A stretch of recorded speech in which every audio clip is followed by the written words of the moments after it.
Welcome to Podcash, the portable professional development podcast from CASH alumni. CASH alumni is the fastest growing association of professionals in care, health, and education, and we're happy to have you here. This is where you'll hear from specialists and experts from across our network. Here's what's coming up. You're trying to hire more men. A nursery manager comes up with a new role in the nursery as a sports coach. Now, that to me just reinforces the stereotype that, a man in a nursery should only have like a PE sort of role, and you're not really encouraging like diversity of roles within your setting.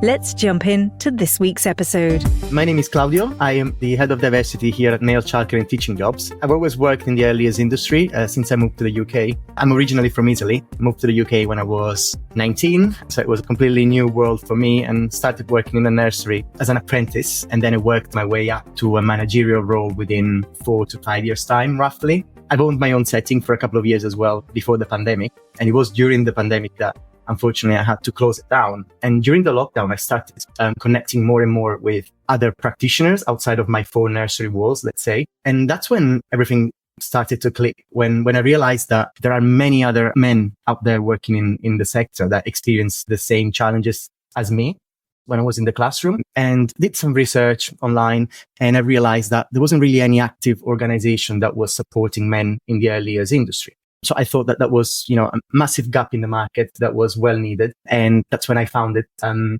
Childcare and Teaching Jobs. So I'm currently heading the diversity department there, and we are encouraging more men to get into the industry. We are supporting the few men who are in the industry at the moment. And we are encouraging nurseries and preschools to adopt more gender diverse practices when it comes to policy, for example, and general practice in the classroom. That's an incredible journey you've been on. And obviously you just summarized it there very quickly. But I think it'd be really beneficial for our audience to sort of hear it from the beginning to where you are now, because you said you started with an apprenticeship. So it'd be great if you could kind of expand on what that was and how you went from sort of point A to B to C. Absolutely. So I had no previous experience working in childcare. So I can say that I completely fell into the sector. I wasn't planning to work in early years before moving to the UK. And I happened to be recommended to my first nursery manager by a friend of a friend who hosted me in his house for a couple of weeks when I moved to London. So I had my interview with the nursery manager. She seemed to have found something special in me, and I eventually got the job. And that's when it all started with me. So I'm going to be honest with you, during the first year working in nurseries, I didn't really feel like this was going to be a permanent career opportunity for me. For me, it was just great because I was learning English very rapidly after the children, reading loads of books and loads of stories, as you well know. And I undertook a level 3 qualification in childcare and education. So that was a fantastic opportunity for me to continue to expand on my English level. And I never really thought that I could stay in that industry in the long term, mainly because I've always seen that a career for women and not for men. So I became qualified after around 18 months of working in childcare. Soon after I obtained my qualification, my room leader went on maternity leave. That was an opportunity for me to step up in my career, because I've been reached out by my nursery manager, and she asked me whether I was interested in developing and get a promotion pretty much, and started leading the classroom. And that surprised me a lot, because I didn't really see myself capable of doing that. So I had to give it some thoughts. And I think that's when I realized that early years could have potentially been like a long-term career for me. That offer from my nursery manager made me realize that I was good at what I was doing. I was bringing a positive impact to the children that I was looking after, to the families as well that I was catering to. And most importantly, I would have had an impact on the members of staff that I was working alongside as a room leader. So it really made me realize that it was a powerful and empowering at the same time role for me. So I said yes. I started working as a room leader. It was only like a temporary role until my previous room leader would have come back from the maternity leave. She never ended up coming back in the end. So that temporary role became a permanent role. And it was probably a few months after that the nursery I was working for was sold to a larger group. So it used to be a family-run nursery. It was a large nursery, around 140 children we could cater to, but it was just a single setting. And the nursery manager decided to sell the business to a larger provider. And it was during that employment, after the sale, that my career skyrocketed completely. So I received like even more training. I experienced different age groups. So I started out working with toddlers, which is quite unconventional, I would say, for a man working in a nursery. And I had experience working in different, with different age groups as the months went by. Worked my way up to a third in charge role, then deputy manager, and ultimately becoming a nursery manager. So it's been quite a journey, I must say. It just all happened so rapidly that I didn't even notice it was happening, if that makes sense. That does make sense. And that's absolutely fascinating. There's loads of things that I want to ask you about. But when you first said that you'd always thought about early years being a career area for women, tell us more about that. Like, why did you think it was for women? And did that play into how good you thought you were going to be at it? When I started working in childcare, I remember, despite my poor level of English, I could sense that many staff members working alongside me had quite a few stereotypes around men being around young children in general. So, they would make funny comments on cleaning duties, bottle feeding activities, or, for example, nappy changing activities. So that sort of like automatically made me feel like I didn't really belong in that classroom, and that wasn't really a role that I could do in the long term. At the same time, though, I could feel the societal pressure outside of the nursery, and none of my friends worked in a nursery in the past. So I was the only one doing this sort of like caregiving role. And I just felt like, I wouldn't say ashamed, but I was trying to hide the fact that I was working with such young children, just because it felt odd to say that. And I think it was mainly because there are so many gender stereotypes out there, so many negative news around men involved in safeguarding incidents, that I automatically didn't want to be associated with those. I hope that sort of like gives you a picture of how my brain was working at the age of 19. We've spoken to a few male childcare practitioners now, and until I started to work on the stuff with Cash Alumni, I had absolutely no idea about the prejudice that male early years practitioners face.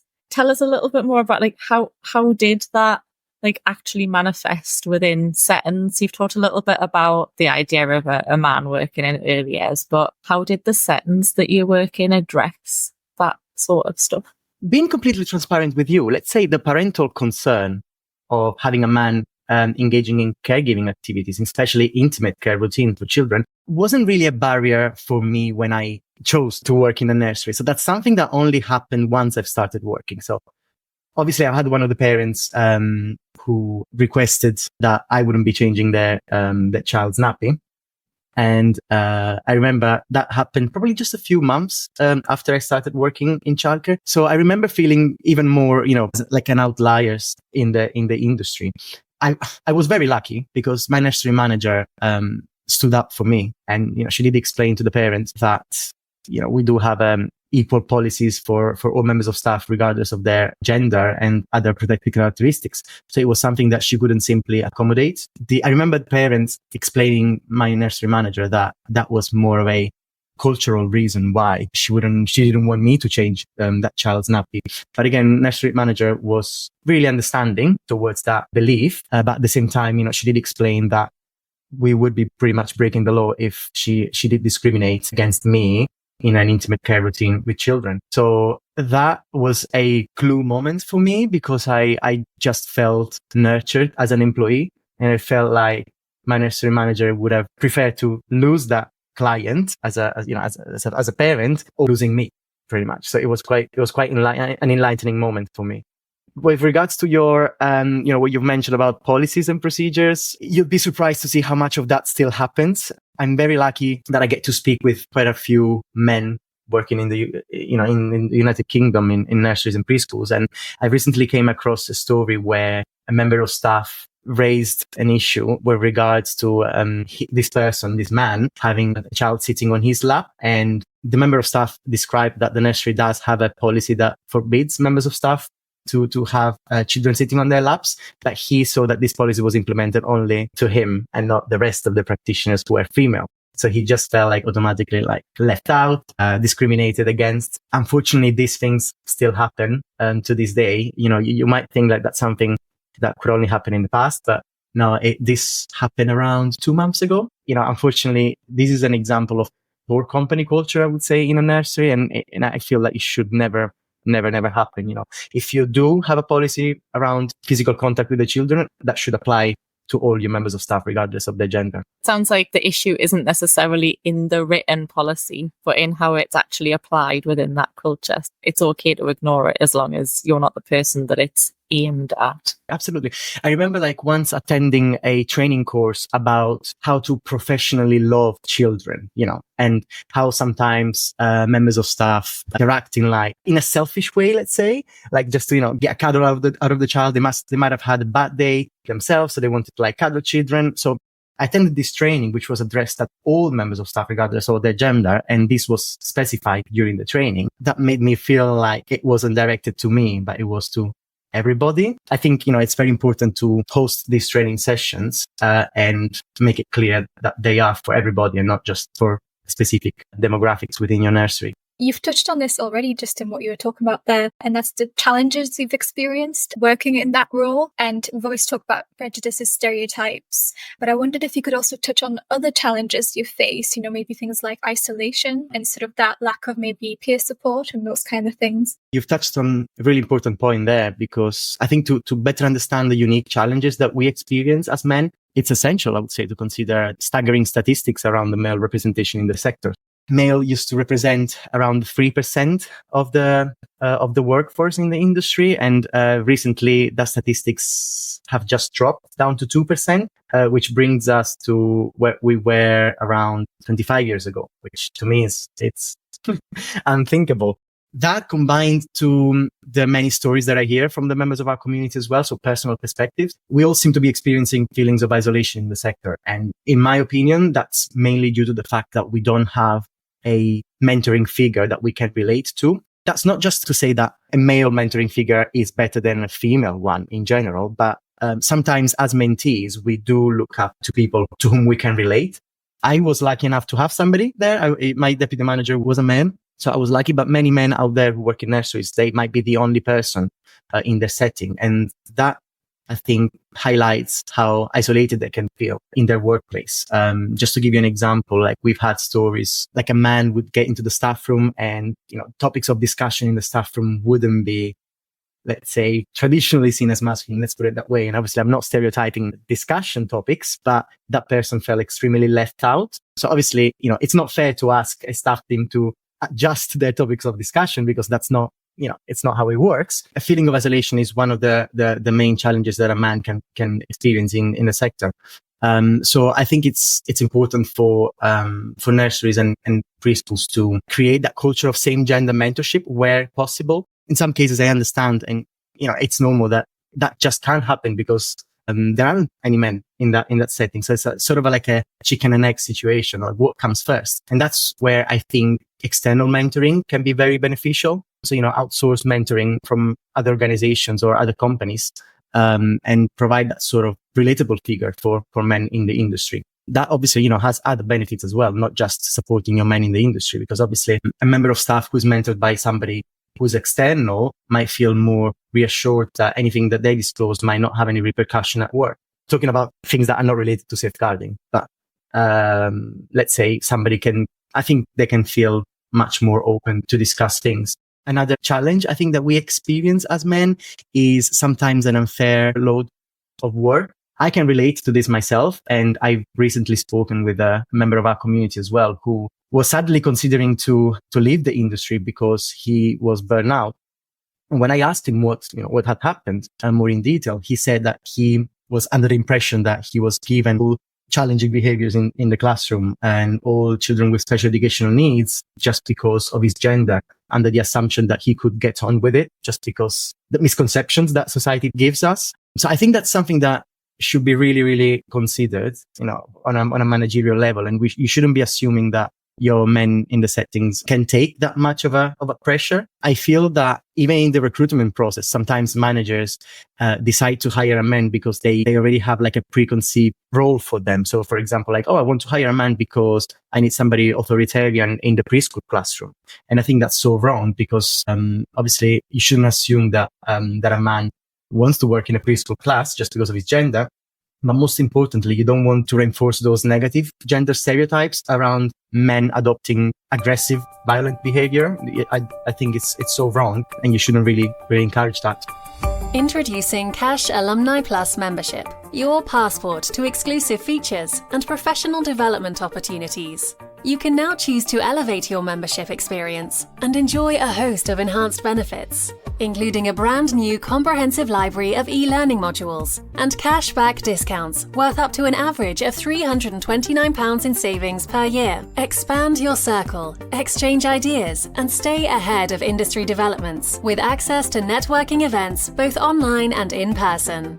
Plus, with access to employment and career guidance sessions, you can confidently navigate your career path with personalised advice and job opportunities tailored just for you. Upgrade to Cash Alumni Plus membership for only £25 per year to access all these features and more. Head over to your member homepage or use the Join Us link in the show notes for this episode to find out more.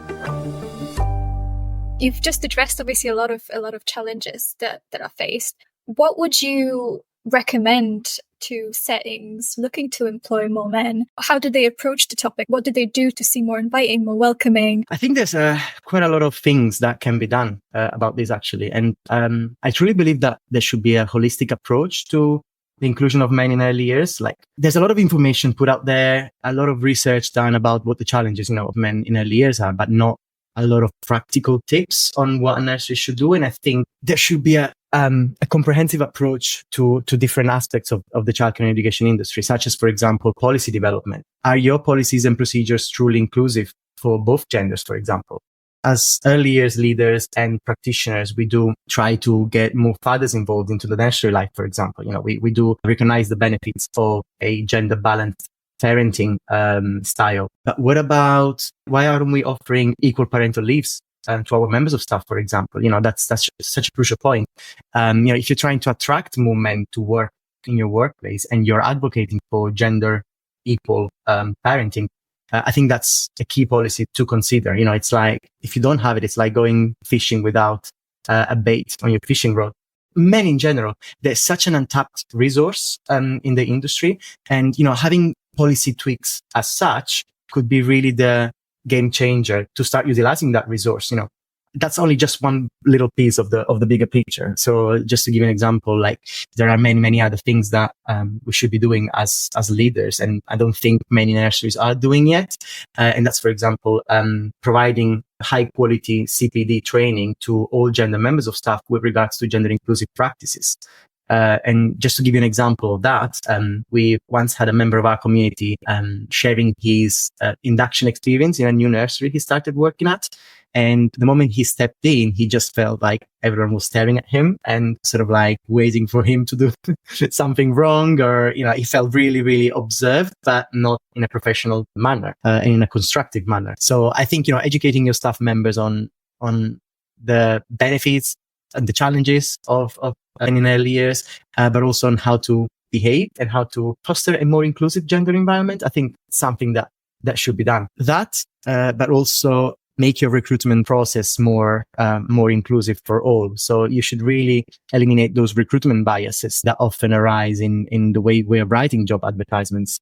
So, for example, try to utilize gender neutral roles. So, for example, like, I can still see, if you go on like major job boards, the word nursery nurse utilized. And that could put off some more men from joining the industry because, the word nurse itself. But then is that not you projecting that same bias onto another industry that struggles to recruit men?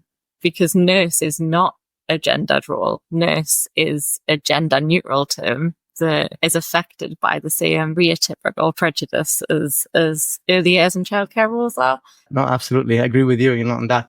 It's a very delicate topic you're touching upon, I think, because there are some age-old stereotypes around, gender roles in society that they're just there because they've been there for so long.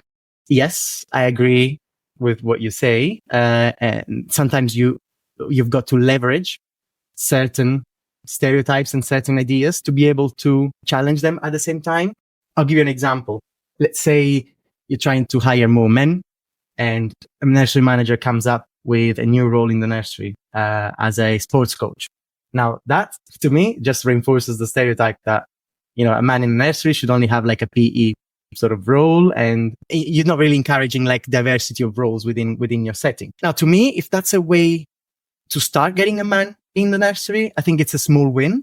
Like, you're still offering children like a diverse gender experience, but I think that's only the first step to a truly diverse environment at work. So once you've done that, then you should really, really encourage that person to engage in other activities as well. For example, like utilizing the sports session to engage in more creative activities such as dancing, or such as, for example, painting through movement. Yes, it's a tricky concept to explore, but there's a sort of like a ladder of acceptable stereotypes that I think everybody should consider, but then eventually tackle once the job is done. I love the idea that you've got the stepping stones and the sort of like short, medium and long-term solutions. And I think you sort of covered them in like reverse order, like the thing that would make maybe the most difference, but is a giant societal change, would be that men and women's family leave was treated the same way, and that everyone got the same access to being part of their own children's lives in those early stages,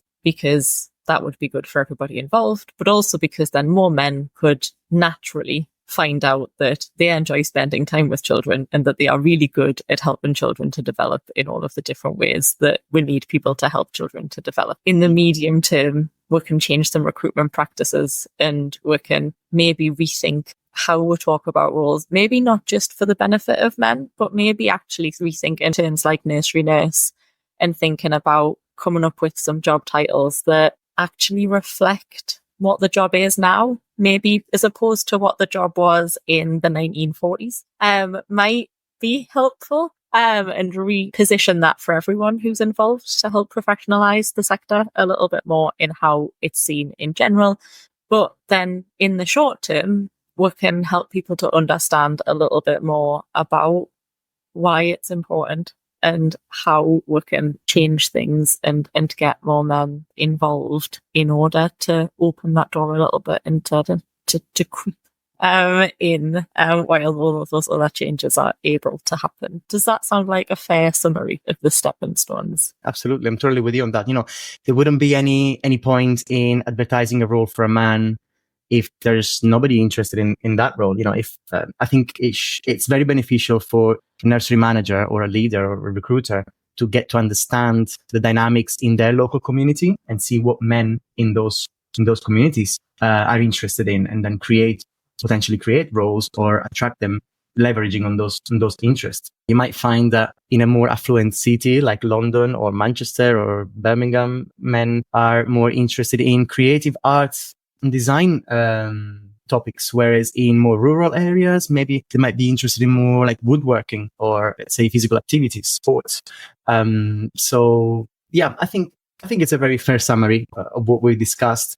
It feels like there's opportunities to be had in community practice and in some of the stuff. We recently recorded a podcast with a practitioner called Froebel, who is a further education teacher, and she ran a community cafe for early years with her early years learners, and then nursery children and older people from the community, and had a drop in where grown-ups and everybody from the community could come in and learn alongside the little people who were learning and the further education learners, and just general community activities involving nurseries and early years. Do you think there's space in that arena to sort of help to grow awareness of the ways that men can get involved in early years? 150%. Yes, I agree with that. We, as an organization with male childcare and teaching jobs, we are actually looking, and this is an unofficial project yet, but we're working on it.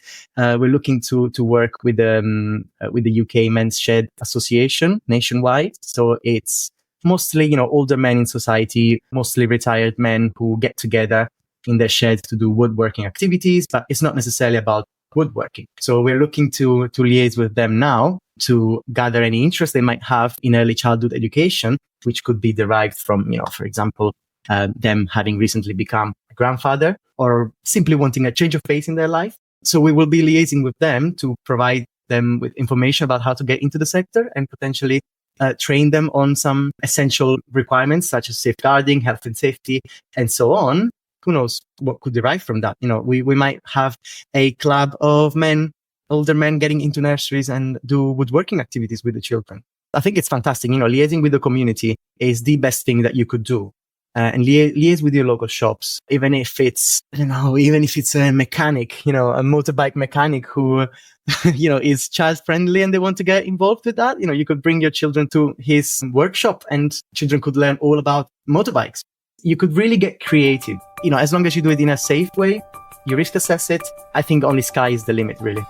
Introducing Cash Alumni Plus membership, your passport to exclusive features and professional development opportunities. You can now choose to elevate your membership experience and enjoy a host of enhanced benefits, including a brand new comprehensive library of e-learning modules and cashback discounts worth up to an average of £329 in savings per year. Expand your circle, exchange ideas, and stay ahead of industry developments with access to networking events both online and in person. Plus, with access to employment and career guidance sessions, you can confidently navigate your career path with personalised advice and job opportunities tailored just for you. Upgrade to Cash Alumni Plus membership for only £25 per year to access all these features and more. Head over to your member homepage or use the Join Us link in the show notes for this episode to find out more. You touched on male childcare and teaching jobs, so I thought maybe you could sort of expand on that a little bit and tell our audience about it. I like to think of male childcare and teaching jobs as the practical solution to the bunch of research that's been carried out on men in early years. When I've established it, I really looked at all the challenges that men are experiencing in the sector, but also the opportunities that are there for them to thrive. So just to give you an example, talking about the feelings of isolations that we've mentioned earlier on, that seems to be quite a common issue across members of our community, regardless of their protected characteristics, whether that would be, gender reassignment or sexual orientation or even age. So we all seem to be experiencing that, which is why I've put together a mentoring program for men in early years. So I've been so lucky to come across 6 wonderful mentors in the industry, each with a unique background, experience, motivation and drive. We've categorized the mentoring program into 6 groups. So we have a mentor dedicated to each demographic, and we're going to be carrying out mentoring sessions on a fortnightly basis to different groups like students who might be considering a career in early years, apprentices who have just started working in early years, qualified practitioners, leaders and managers, neurodivergent practitioners, as I do feel that we as neurotypical and in early years face unique challenges, but I think neurodivergent men face even more challenges. So I really, really thought that this mentoring section would be essential. And then ultimately we have a mentor for fathers who utilize nursery provisions, as obviously, we do believe that fathers' involvement in nursery life brings so many benefits and ultimately is a way, I think, to get fathers more interested in early childhood development. And, they might have a friend who might be looking for a job. And that's another win for the sector, to further diversify the gender of their teams. So that's, to overcome feelings of isolations in the industry. But with regards to really support nurseries and preschools in their practice, we've put together a membership program that touches upon what I call the 5 pillars of male inclusion in early years, which are the regulatory compliance, the marketing, the recruitment, the staff appreciation and support, and the parent partnership. Now, with regards to regulatory compliance, there's obviously policy development support that we offer. So we help leaders and managers to craft a male inclusion policy that's fair and equal for all genders.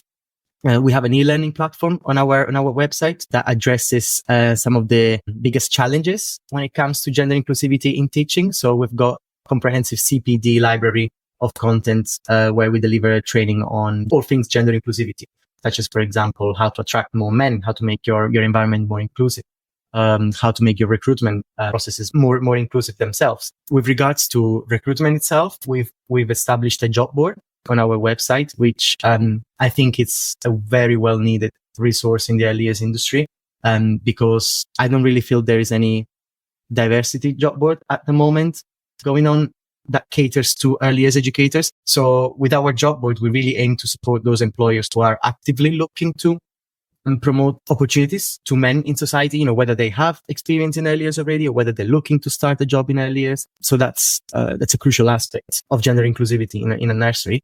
With regards to marketing, but we offer the opportunity to create a company listing on our website. Through that company listing, employers can showcase their commitment to gender inclusivity through newsletter promotions to our audience, news articles, so they can contribute to our blog session with success stories about their men, for example, or they can announce a new gender inclusive policy that they've established, such as the equal parental leave. So we do offer our platform as a marketing tool to promote a setting to our audience of men. And then ultimately there's the parent partnership. So we do offer a mentoring program catering all the fathers who utilize a nursery's provision. So that's another big win, I think, in my opinion, considering the fact that if you do show that you're engaging your fathers in your nursery life, you are more likely to attract more men to work for your setting. Do you have any highlights, things that kind of stay with you that really make you proud of your work that you've been doing? Absolutely. I've recently came across a student who is currently doing his last year at the university for an early childhood studies degree. And he sent me a LinkedIn message the other day, just thanking me for the work that I'm doing on this platform. And he said that obviously he is the only man in that course at the moment enrolled. And he was sort of dreading the idea of entering a female dominated sector, but knowing just the fact that he knew that there's a platform committed to support those men in the industry. So knowing that, I'm already making an impact to those entering the sector, that's a fantastic reward for me. A couple of weeks ago, we won an award as well. So we've been nominated winners for an outstanding impact in a niche market, which is obviously the education industry. So I think that just culminated very positive way, the work that we've been doing over the last few years. So that's a fantastic reward for me. And obviously, all the positive comments from members of our community, our mentors, nursery managers that come across our platform. Those are really the kind of things that are fueling our activity and my motivation on a personal view. Congratulations on the award. That's amazing. I wonder, how do you envision the future of the sector? And so how do you see it in the next 5-10 years? What sort of changes are you noticing yourself already sort of working very closely with everything that's happening?